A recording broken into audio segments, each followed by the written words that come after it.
Picture this. You open your banking app on a Sunday morning, coffee still warm, and there it is. $8,847 in savings. Not bad.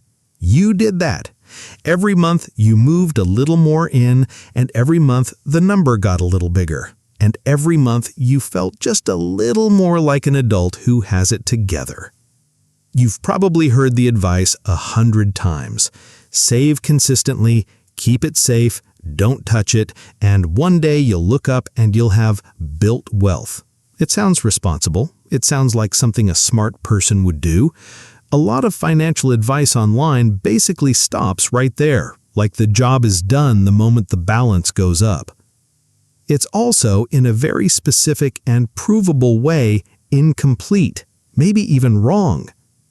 Not wrong like you shouldn't save, wrong like this. The number on your screen and the actual value of your money have quietly stopped being the same thing. And by the end of this video, you'll know exactly when that split happens, exactly how much it's already cost you, and exactly what to do about it, without taking on some wild risk you're not comfortable with. If you've ever felt proud of a savings balance and then underneath that pride felt a strange unease you couldn't quite name, this one's for you.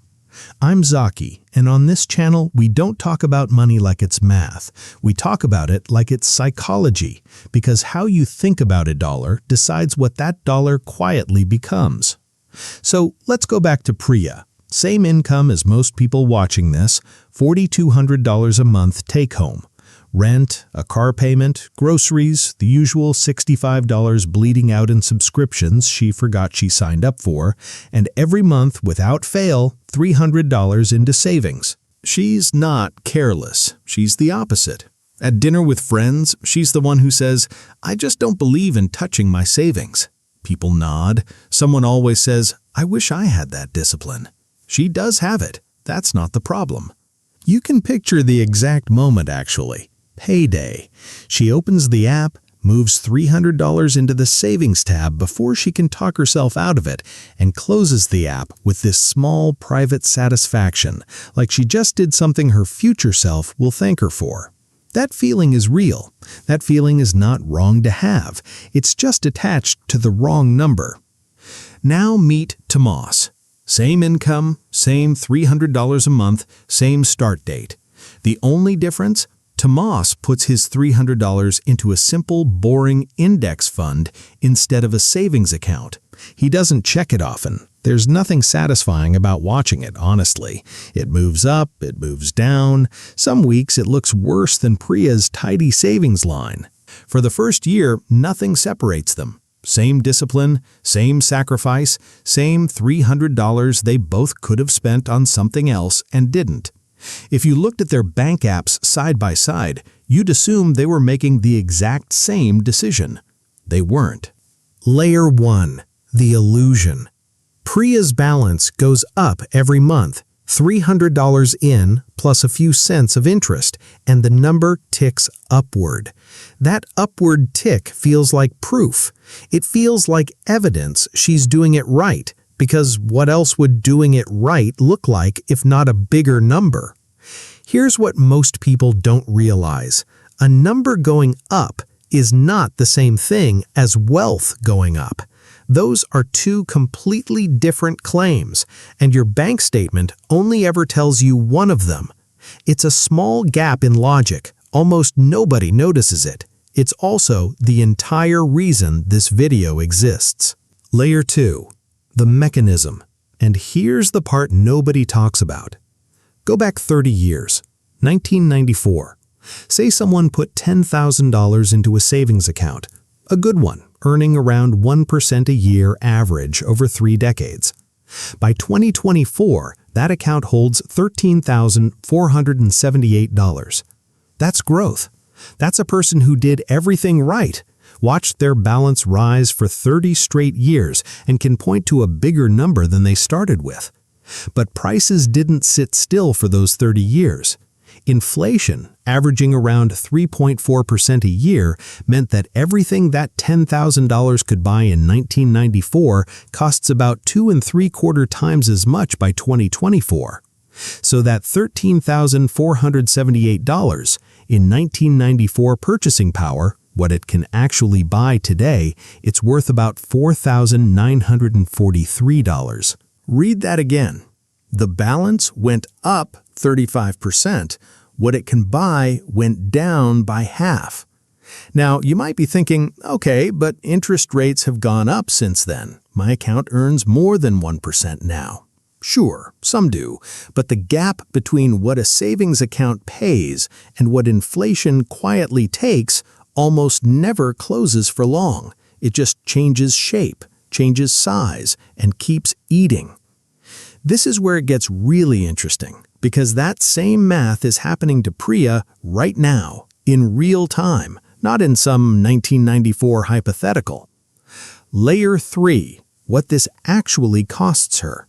Start with the deposits. $300 a month for 10 years. That's 120 payments, $36,000 total, all money that came directly out of her paycheck. At her account's modest rate, that grows to $36,910. $910 of interest earned over an entire decade of discipline. Feels solid, feels earned. She watched every single deposit go in. But adjust for inflation over that decade, and the real value of that money, what it can actually purchase, is $26,168. She put in $36,000 of her own money, watched it grow to $36,910, and it can now only buy what $26,168 buys today, $9,832. That's the real loss. Not a loss from a bad investment, a loss from doing exactly what she was told was the responsible thing. And here's the part that should genuinely bother you. To make up that gap on her own, Priya would need to somehow earn an extra $82 a month every month for 10 years, just to break even, just to stand still. That's not a hypothetical cost, that's rent on being safe. Now, you might be thinking, fine, but that's still her money. Nobody's actually taking it. And here's the thing, nobody has to. Erosion doesn't need a villain. It just needs time and a rate that's lower than inflation. That's the whole mechanism. Which brings us back to Tomás. Same $300, same discipline. His, invested at a historical average return around 8%, grows to roughly $176,800 over 20 years, compared to Priya's $75,720 in that same span, or about $38,055 once you adjust hers for inflation.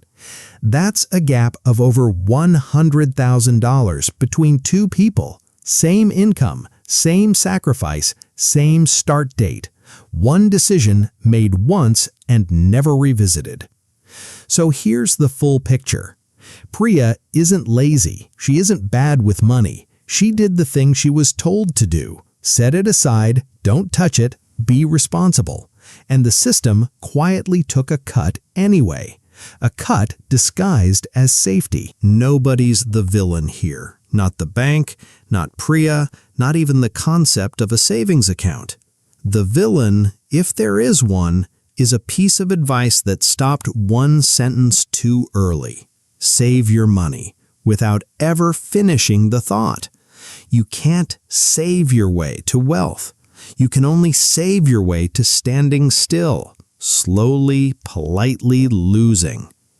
Now, before you go move every dollar you own into the market, don't. That's not what this is. If you've got an emergency fund, 3 to 6 months of expenses, that money belongs exactly where it is, in cash, boring, stable, and instantly available. That's not a mistake. That's the entire point of that money existing. Same goes for anything you need in the next 1 to 3 years. A house down payment, a wedding, a move you've already planned. That timeline is too short for market risk. You need that money to be there when you need it, not to be growing. And here's an honest one. If you're someone who panics and sells the moment the market dips, you might genuinely be better off in a savings account you'll never touch than in an investment account you'll abandon at exactly the wrong moment. The math favors investing. Behavior sometimes doesn't, and behavior wins more arguments than math does. The real lesson isn't never save. It's this: cash is a tool for stability, not a strategy for wealth. The mistake was never having savings. The mistake was stopping there. So here's what to actually do this week, not someday, this week. First, figure out what your true emergency fund number is. 3 to 6 months of real expenses. Whatever's sitting in savings up to that number, leave it exactly where it is. Don't touch it. That part of the plan was never broken.